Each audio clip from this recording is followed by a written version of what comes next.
สุดแล้วห้องให้ออกมา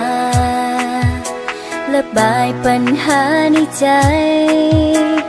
ล้างความเจ็บข้างในให้ไหลลงสู่พื้นดินยังมีอีกคนที่เจ็บกว่า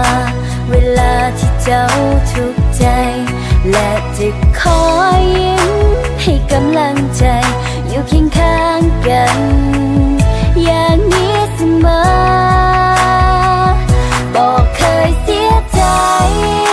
ที่มีคนหาแบบเจ้าบอกเคยหวั่นไหว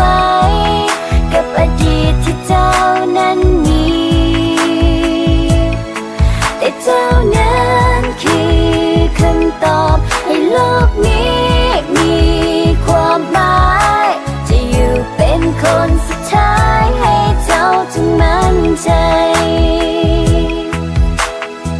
ขอเพียงเจ้าสัญญาจะหากันบ่มีวันจางจะอยู่นำกันแบบนี้ขอคิดสัญญาให้ไปคอยคนนี้อย่าได้คิดจะนอกใจจะบอกว่าหากเจ้าคนนี้ตลอดไป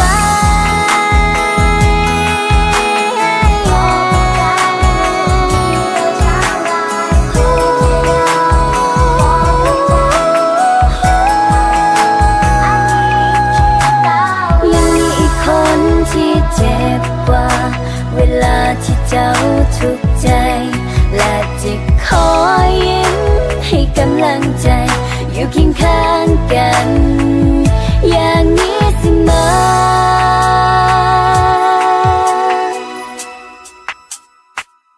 บอกเคยเสียใจที่มีคนหาแบบเจ้าบอกเคยหวั่นไหวกับอดีตที่เจ้านั้นมีแต่เจ้านั้นคือคำตอบให้โลกนี้มีความหมายจะอยู่เป็นคนสุดท้ายให้เจ้าจงมั่นใจแต่เจ้านั้นคือคำตอบให้โลกนี้มีความหมายจะอยู่เป็นคนสุดท้ายให้เจ้าจงมั่นใจ